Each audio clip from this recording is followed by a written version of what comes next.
Aroma harum menyebar di seluruh ruangan berukuran 3 kali 3 meter. Itu adalah wangi parfum yang dipakai Laura. Di dalam kamar kos yang kecil itu dia sedang berdandan karena malam ini adalah malam minggu. Laura akan keluar bersama kekasihnya, namanya Teguh. Dia adalah teman kuliahnya dulu yang sekarang menjadi kekasihnya. Sudah hampir 2 bulan Laura tidak bertemu dengan Teguh karena kemarin dia dapat tugas keluar kota dari perusahaannya. Karena rasa kangennya sudah tidak terbendung, dia mengajak Teguh untuk bertemu untuk melepas rasa rindu. Malam ini Laura sangat bahagia dan bersemangat sekali. Tiba-tiba suara ketukan pintu terdengar dari arah luar. Klek, Laura membuka pintu kamar kosnya. "Hai sayang, kamu sudah datang," sapa Laura kepada Teguh. "Iya sayang, aku juga sudah kangen banget sama kamu, jadi aku buru-buru kesini biar cepat bisa ketemu sama kamu," jawab Teguh dengan penuh semangat sambil memegang kepala dan membelai lembut rambut Laura. Laura sontak memeluk tubuh Teguh. Dia rindu dekapan hangat kekasihnya itu. Karena hampir 2 bulan mereka tidak bertemu. "Ayo sayang, kita berangkat. Apakah kamu sudah siap?" tanya Teguh kepada Laura. "Iya dong sayang, aku sudah siap dari tadi," jawab Laura yang saat itu masih bermanja dalam pelukan Teguh. Kemudian mereka berdua segera meninggalkan tempat kos Laura dan pergi ke pusat kota. Mereka hendak mencari makan dan setelah itu mereka berdua ingin menghabiskan malam ini berdua dan bersenang-senang. Berkeliling kota sambil menikmati keramaian jalan saat malam minggu membuat mereka bahagia sekali. Apalagi mereka saat ini bisa bertemu dan melepas rasa rindu yang sudah menumpuk. Malam kian larut, waktu sudah menunjukkan pukul 11:30. Mereka sudah puas menjelajahi pusat kota. Mereka balik ke tempat kos Laura. "Sayang, kamu nginep di sini saja, aku masih ingin berduaan denganmu," pinta Laura kepada Teguh. "Iya sayangku, aku akan menginap di sini. Aku juga masih kangen sama kamu," jawab Teguh. Lalu dia mencium bibir kecil Laura sambil mengangkat tubuh mungil Laura dan menggendongnya. Dua sejoli itu sedang dimabuk asmara.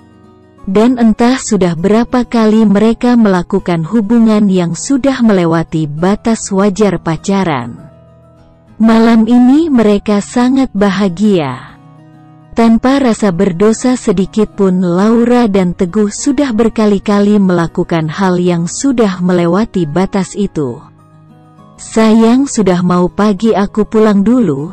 Tidak enak sama tetangga kos lainnya," Teguh berpamitan pada Laura yang masih ada di dalam selimut. "Iya sayang, hati-hati di jalan ya," jawab Laura yang masih tiduran itu. Lalu kemudian dia segera duduk lalu mencium bibir Teguh. Setelah malam itu rasa cinta Laura semakin besar kepada Teguh. Namun beberapa hari ini saat Laura ingin bertemu dengan kekasihnya itu, Teguh selalu beralasan sibuk dan banyak kerjaan. Tetapi Laura tidak curiga sedikit pun karena dia sangat mencintai Teguh. Sudah hampir sebulan Laura tidak bertemu kekasihnya itu. Dia sudah menghubungi namun alasannya masih sama, yaitu sibuk dengan pekerjaan. Hingga pada suatu hari saat Laura pulang sehabis bekerja, dia tanpa sengaja melihat Teguh sedang berjalan dengan seorang wanita. Kemudian dia menghampiri mereka. Dari jauh perasaan Laura sudah tidak enak. Raut wajah Laura sangat kesal sekali melihat kekasihnya itu jalan dengan wanita lain. "Oh, jadi ini alasan sebenarnya kenapa kamu sekarang susah sekali saat aku ajak ketemu. Ternyata ada wanita lain ya?" Laura sudah tidak bisa menyembunyikan kemarahannya. Plak, tamparan keras mendarat di pipi kanan Teguh.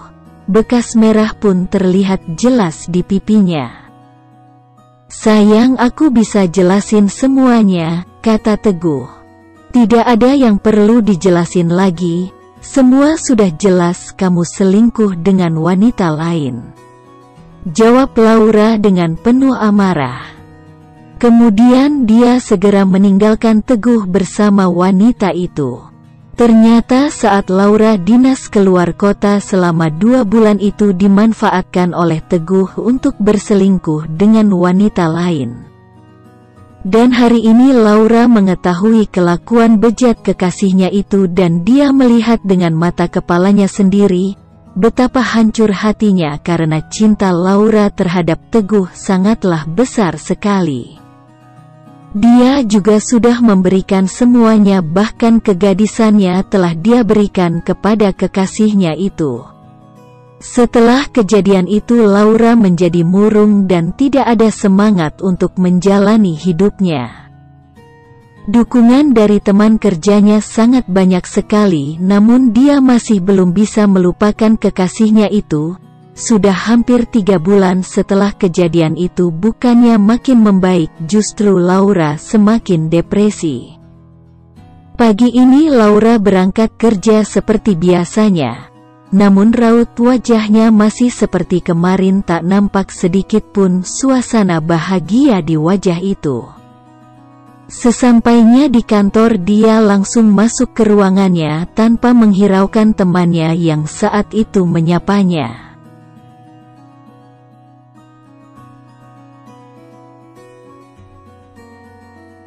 Jam menunjukkan pukul 10. Laura keluar dari ruangannya dan pergi naik lift ke lantai paling atas dari gedung perkantoran tersebut.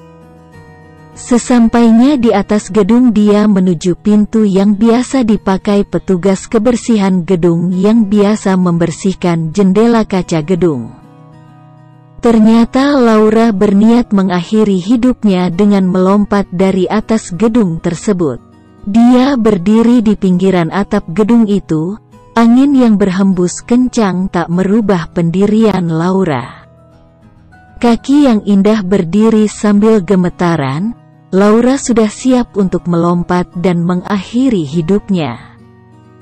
Dipejamkan kedua matanya dan bersiap segera melompat, tiba-tiba dari belakang ada yang menarik dan segera memeluk tubuh Laura untuk mencegahnya melompat dari atas gedung itu.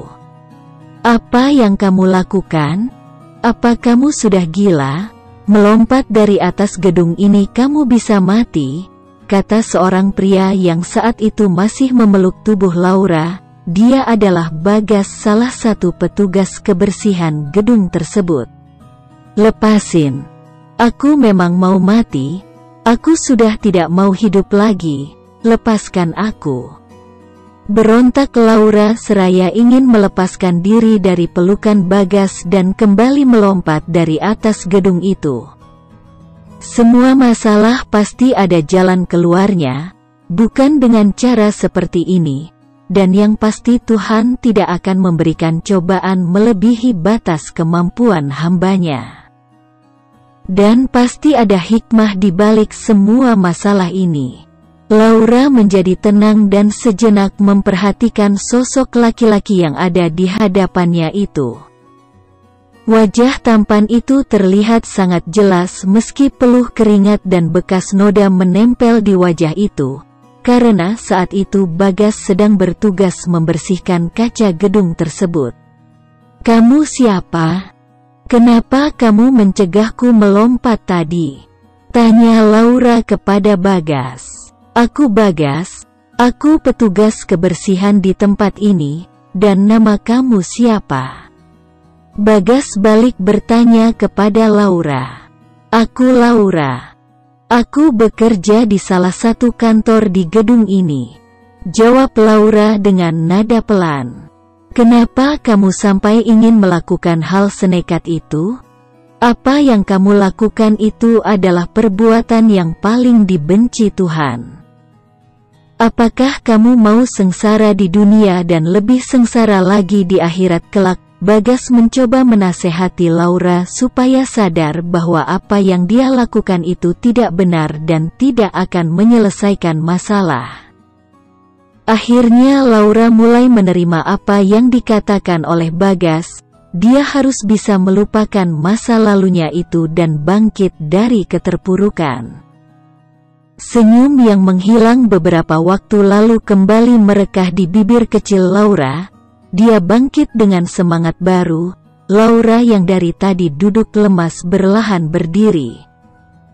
Dia berpegangan pada tangan Bagas, orang yang menyadarkannya dan memberi semangat untuk bangkit kembali.